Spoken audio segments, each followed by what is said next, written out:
तो अभी हम ना थोड़ा सा बाहर गए थे, आरू का हेयर कट कराना था तो वो करवा के आई हूँ। आरू अभी वहां बैठा है और मैं कह रही थी ना आपसे कि मुझे मल्टीग्रेन आटा लेना है। हर बार ही ठंड में ही ज्यादातर मैं ये ले आती हूँ, गर्मियों में तो हम नॉर्मल वो गेहूं वाला ही खाते हैं क्योंकि फिर बहुत ज्यादा गर्म भी होता है ना, ठंड में ही ये अच्छा भी लगता है। तो जितनी तरह के भी आटे होते हैं ना सारे ही मैं इसमें लेकर के आई हूँ, एक एक करके मैं आपको दिखाती हूँ। तो ये देखिए, ये है ना जौ का आटा, इसको जौ का बोलते हैं। आधी आधी किलो है, ये आधी किलो है। और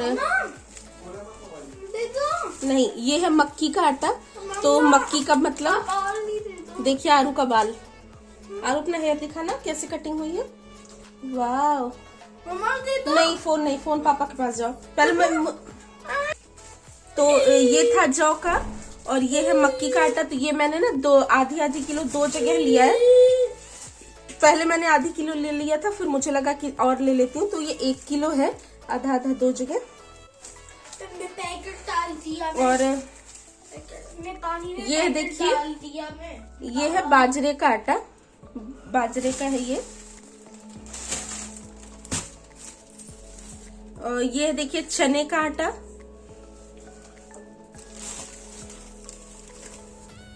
ये है रागी।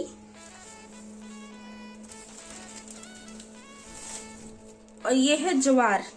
मतलब मैं थोड़ा सा कंफ्यूज हूँ ये ज्वार और जौ में, तो इसमें से एक जौ है एक ज्वार है। और ये ना हमारे यहाँ फरा बनता है। मैंने आज तक कभी रेसिपी नहीं शेयर की है, तो मैं वो भी रेसिपी आपके साथ शेयर करूंगी। बहुत ही अच्छी, यूपी की बहुत ही फेमस रेसिपी होती है। हमारे यहाँ फरा बोलते हैं, कहीं कहीं उसको कुछ और भी बोलते हैं, मुझे नाम नहीं याद है। जल्द ही मैं बनाऊंगी। चने की दाल और उड़द की दाल को भिगा करके अंदर उसकी स्टफिंग होती है, ऊपर से बनाया जाता है। तो ये उसके लिए ऊपर ना चावल का आटा लगता है, तो इसलिए मैंने ये चावल का आटा लिया है।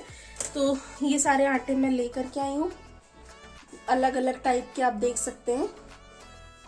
इनको अभी डिब्बे में भर भर के मुझे रखना है।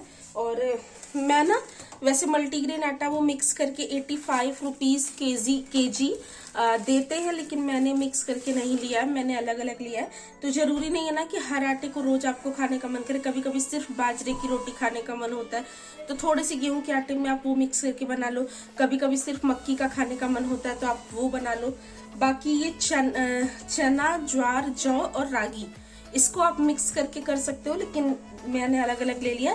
तो मैं इसको सेपरेट ही रखूंगी, और जब भी मुझे जो भी मन करेगा वो मैं मिक्स करके बनाऊंगी। तो आगे वीडियो में तो आपके साथ धीरे धीरे जब बनाऊंगी तो शेयर होगा ही। फिलहाल इसको रखना है, इसके लिए भी डब्बे ढूंढने हैं मुझे, और रखती हूँ और देखती हूँ खाने में क्या बनेगा।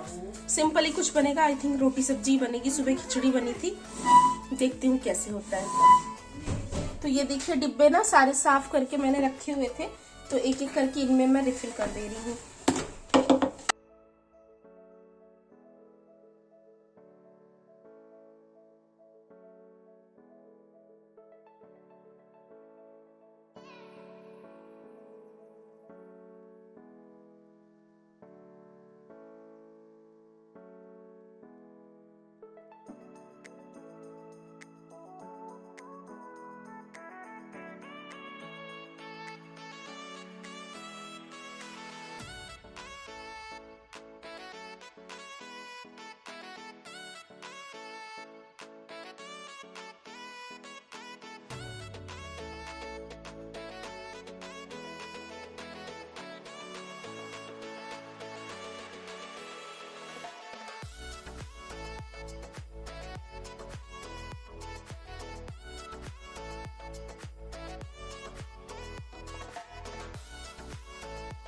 और यहाँ पे देखिए सारे डब्बों में ना मैं अपना ये आटा जो है वो फिल कर रही हूँ।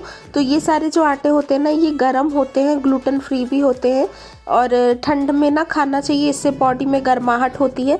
और ठंड के मौसम में ये सारे आटों की रोटियाँ अच्छी भी लगती हैं। तो रोज़ रोज़ तो आप नहीं खा सकते, लेकिन वंस इन अ वाइल जब आपका मन हो, अब जैसे अच्छी अच्छी सी हरी सब्जियाँ आ रही हैं ना, पालक वगैरह आ रहा है, उसका साग वाग जब आप बनाओ उस समय आप बाजरे की, मक्के की कोई सी भी रोटी बना लो तो अच्छा लगता है। तो हर बार ही ठंड की शुरुआत में मैं लेकर के आती हूँ, और ये इतना मैंने ले लिया है ना, तो अब ये मेरा समझिए 2 महीने तक चलेगा, क्योंकि रोज़ नहीं बना बनाती, दूसरे तीसरे दिन बनाती हूँ मैं। कभी कभी गेहूं के आटे में भी मिक्स कर लेती हूँ। और ये वाले आटे ना मेरे मम्मी पापा को भी बहुत अच्छे लगते हैं, तो मेरी मम्मी भी वहाँ पर लेकर के आती थी जब ठंड होता है तो उसी से लिए मैं भी लेकर के आती हूँ, मुझे पता है इसमें। और कुछ कुछ चीज़ें हर जगह नहीं मिलती हैं, लेकिन हमारे घर के पास एक चक्की है ना, वहाँ पे आपको हर तरह के आटे और काफ़ी रिजनेबल रेट पे सही सही मिल जाते हैं। वो ना एक तरफ पीसते रहते हैं और एक तरफ देते रहते हैं, तो शुद्ध भी होता है। मतलब आप ना समझिए कि कुछ भी मिलावट नहीं होती। तो जो आटे आधे आधे किलो थे वो तो डब्बे में इजीली आ गए, लेकिन ये मक्की का आटा 1 किलो ले आई थी मैं, क्योंकि मक्की वाला ज़्यादा यूज़ होता है ना, सरसों का साग वाग बनाओ तो उसके साथ। तो इसको मैं दबा दबा के फिर फिल कर रही हूँ। तो मक्की का और चने और चावल का ये मैंने 1-1 केजी लिया था, बाकी सब तो हाफ हाफ ही लिया था। तो यही सब है, एक बार आप ला करके इसको डिब्बे में भर लो ना तो आसानी रहती है। अगर अभी यही मैं पन्नी में ही रखे रहती ना तो रोज़ कन्फ्यूज़न होती रहती और फिर देखने में मैसी सा लगता है ना। ऐसे डिब्बों में रहेगा तो अच्छा रहेगा। तो इसीलिए इसी तरह से अगर आप कोई चीज़ हर चीज़ रिफ़िल करके रखते हैं ना तो आपको बहुत आसानी होती है और आपका किचन ऑर्गेनाइज भी लगता है। तो जब भी आप किचन में काम करो और आपके आसपास का एरिया प्लेटफॉर्म क्लीन होता है, ऑर्गेनाइज होता है, तो आपका दिमाग भी सही रहता है।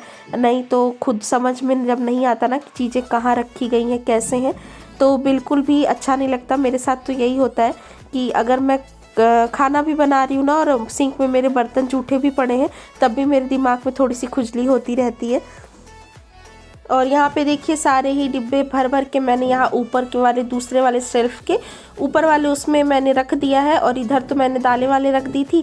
हालांकि बाद में फिर इसको मैंने सेट किया था, क्योंकि उधर भी ऊपर उतारने के लिए फिर मुझे चेयर वेयर लेना पड़ता था। तो इसको बाद में मैंने क्या किया था ना, दालों को आगे करके और पीछे जो जगह थी वहाँ पे इन आटों को रख दिया था। आगे वीडियो में आप देखेंगे। और कुछ इस तरह से देखिए मेरे सारी सामान मेरा रखा हुआ है, देखने में कितना अच्छा लग रहा है ना। और यहाँ पे आ जाते हैं फटाफट से रोटी सब्जी बनाने के लिए। मटर की सब्जी देखिए मैं बना रही हूँ, यहाँ तैयारी पे लग गई हूँ। आलू कट कर लिए हैं और गोभी मैंने पहले से ही साफ करके रख ली थी। ये चॉपर अपना निकाला है, इसमें ही चॉप करके सब्जी बनाऊंगी मैं।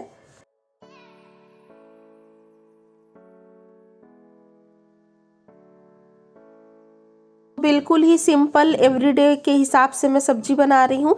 और आलू गोभी मटर की सब्ज़ी ये बहुत ही मतलब सिंपल होती है, ज़्यादा कुछ इसमें जाता नहीं है और झटपट से 10 मिनट में बन जाती है। और ठंड में बहुत ज़्यादा बनती है अक्सर ही ये।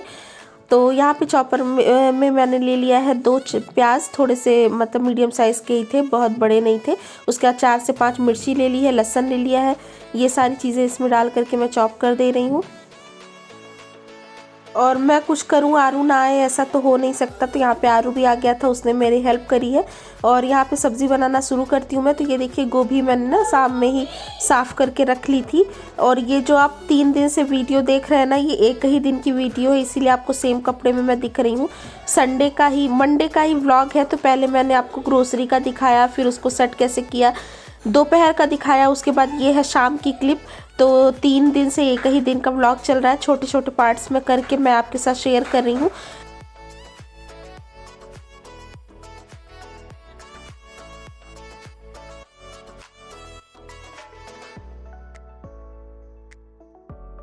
और देखिए कढ़ाई में सरसों का तेल लेकर के थोड़ा सा गोभी को फ्राई कर दिया था, और वो जो प्याज व्याज सब चॉपर में कट करे थे ना, उसको भी मैंने उसी में डाल करके और भून दिया है। और मीनवाइल यहाँ पे आरू भी आ चुका है।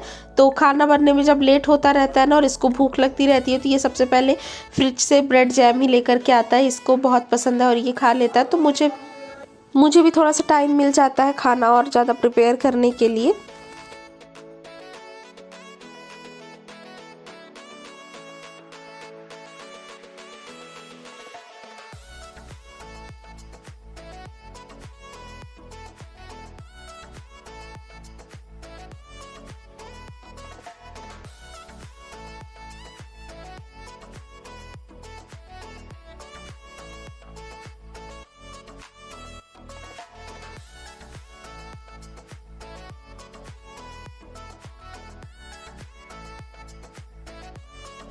और यहाँ पे देखिए सब्जी मेरी जो है थोड़ी सी भुन गई है। और अब इसमें डाले हैं मैंने ये अपने लंबे कटे हुए आलू। मोटे मोटे से ही कट करे हैं। और ये मटर, तो अभी जैसे गोभी वोभी वाली सब्जियां हैं ना, इनको थोड़ा सा साफ करने में टाइम लगता है, क्योंकि ना पता नहीं चलता, लेकिन गोभी में अंदर कीड़े होते हैं। बिल्कुल ही साफ गोभी अगर रहती है ना, तब भी अगर आप ध्यान से देखिए तो ज़रूर उसमें जो है हरे हरे या वाइट वाइट से भी कीड़े होते हैं। तो गोभी भी बहुत ध्यान से साफ़ करनी चाहिए। तो मैं ना ऐसा वाला काम, जैसे गोभी साफ़ करना हुआ या पालक कट करना हुआ, तो जब भी मैं आरू को पढ़ाती रहती हूँ उस समय ले करके बैठ जाती हूँ, कट करके रख देती हूँ। तो गोभी अगर आप एक दिन में साफ़ करके रख लो ना, तो 2-3 दिन तक फ्रिज में वो बिल्कुल ही फ्रेश रहती हैं।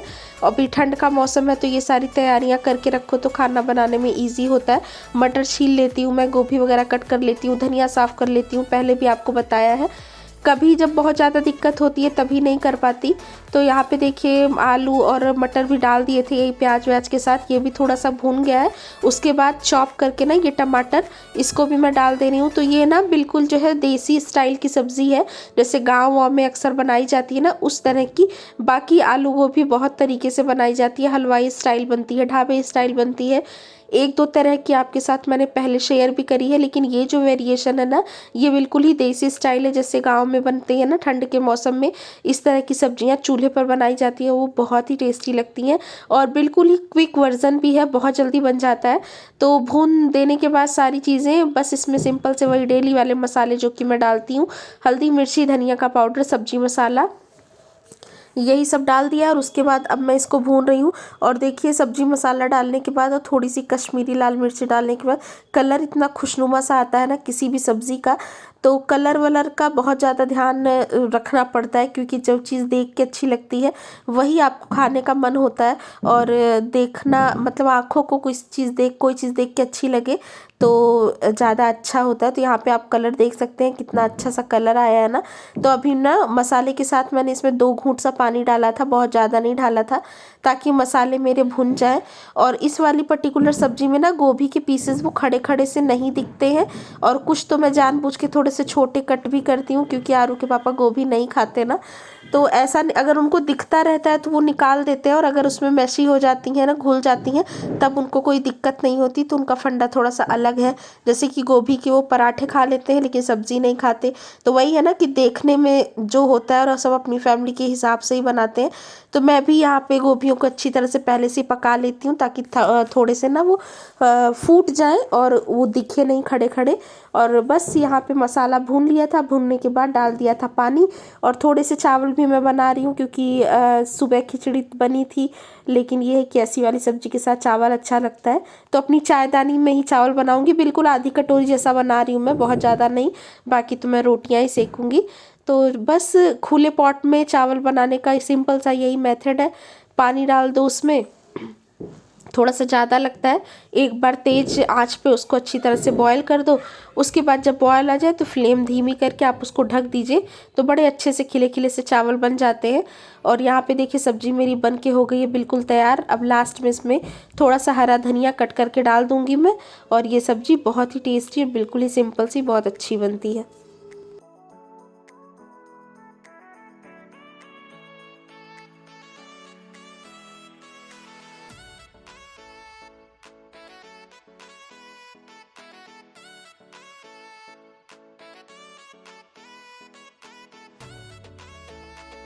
और ये ना बहुत ज़्यादा रनी नहीं होती, थोड़ा सा ना मतलब गाढ़ी गाढ़ी सी सब्ज़ी होती है, पूड़ियों के साथ भी बहुत अच्छी लगती है। और यहाँ पे देखिए मेरा चावल बन के हो गया बिल्कुल तैयार।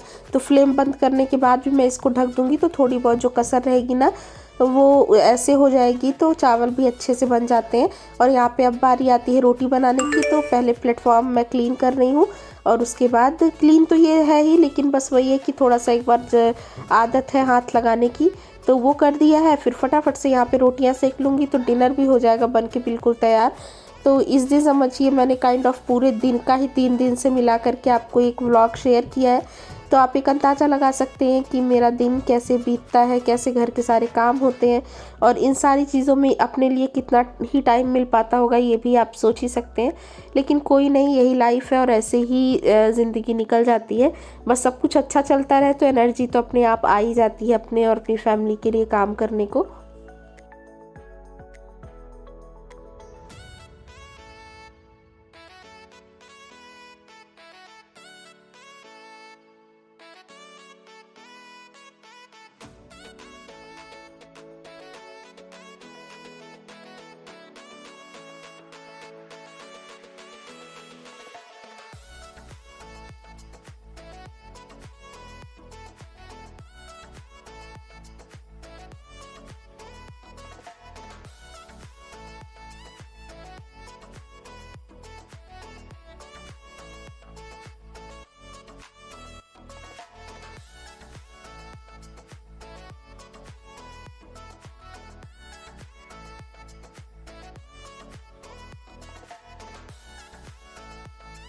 तो जी बस यही है मेरी आज की छोटी सी वीडियो, और इसी वीडियो के साथ अब ये मंडे का दिन भी ख़त्म होता है। और आज देखिए संडे है और अभी मेरा ब्लॉग मंडे का ही चल रहा है। तो ऐसे ही होता है, किसी किसी दिन ज़्यादा ब्लॉगिंग हो जाती है तो उसको 2-3 पार्ट्स में करके मैं आपके साथ शेयर कर देती हूँ। कभी कभी किसी और चीज़ में बिल्कुल ही मैं व्लॉग्स नहीं बना पाती हूँ। तो बस इसी के साथ आ गए इस वीडियो के एंड पे। उम्मीद करती हूँ वीडियो आपको पसंद आई है, पसंद आई हो तो लाइक करिएगा, चैनल पे नए हैं तो सब्सक्राइब करिएगा। और मैं आपसे मिलूंगी जल्द ही एक नए व्लॉग में। तब तक के लिए आप अपना बहुत सारा ख्याल रखिए, खुश रहिए, take care and bye bye.